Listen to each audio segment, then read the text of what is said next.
Well, here we are on the side of the road. It's a nice view here. Nice looking area. But I'm broke down. Look at that. Beautiful. Couldn't have picked a better place to break down. Yeah, I'm having some troubles with this truck here. And I thought I was 100% sure I got it.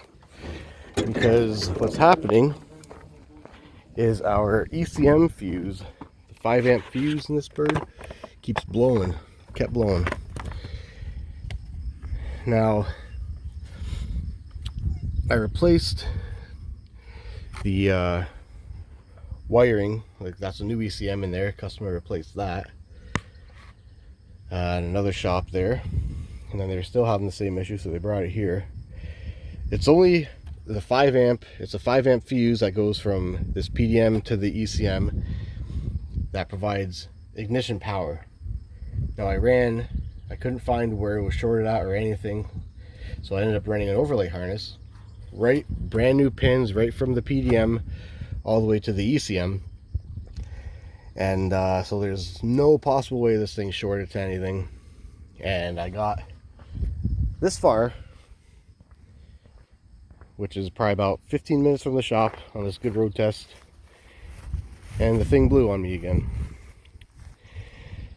So what do you do in this situation where the wiring diagram just shows it goes right to the ECM and that's it, and it's a fuse that keeps blowing that shouldn't be blowing right now because it's brand new wiring, brand new ECM, all that's good.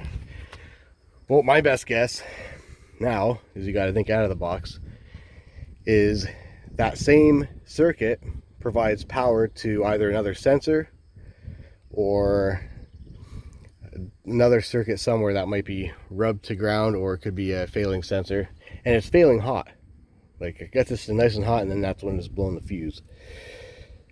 So I'm just waiting for someone to come give me my multimeter and alligator clips and all that. So I'm going to try, while it's hot and failing now, to unplug every sensor while I'm testing the ground to see which one's shorted to ground.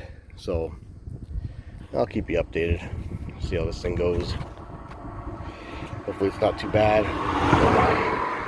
It kind of sucks being on the side of the road. Well, we're kind of in the middle of the road. Thankfully it's a side road, so not too much traffic. But yeah, got to think out of the box and test our harnesses right to, or our sensors right to ground, because they probably share that same circuit, which is why it's blowing. So go from there. I think that's my guy right down there.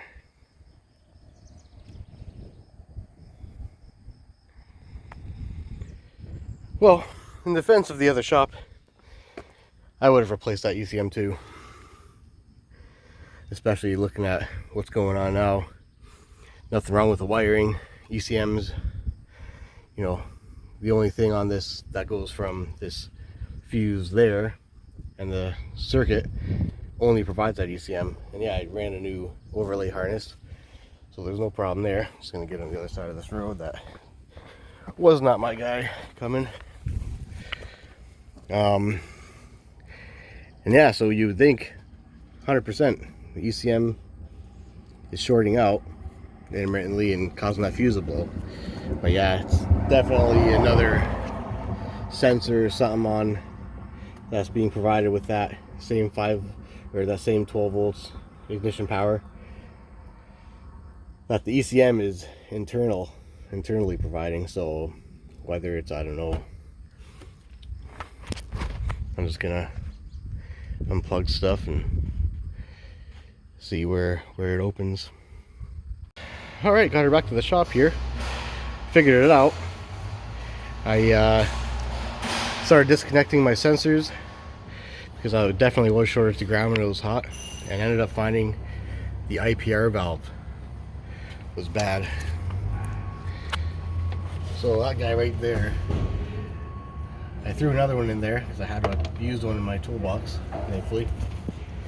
But that was shorting out, and the ECM must use the 12 volts from the 5 amp fuse internally going to the IPR valve. So this is the old one, and it looks like someone broke the connector on it and siliconed it.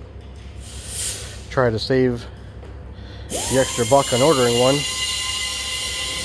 and it ended up costing them, probably between the other shop looking at it, replacing ECM, and us looking at it, running an overlay and all that other stuff, probably costing like 15-20 grand, just because they try to save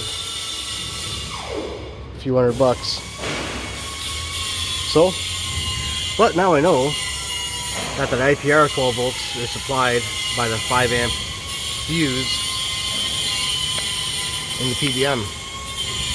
And it probably crosses somewhere inside the ECM, but for the other shops, in their defense, I would replace the ECM if they hadn't already, and I ran this overlay because the wiring diagram just shows it goes in there. It doesn't reference anywhere that it crosses or supplies anything else with 12 volts. So now I know, and now you know, if you're dealing with an issue like this. Oh yeah, new valve installed.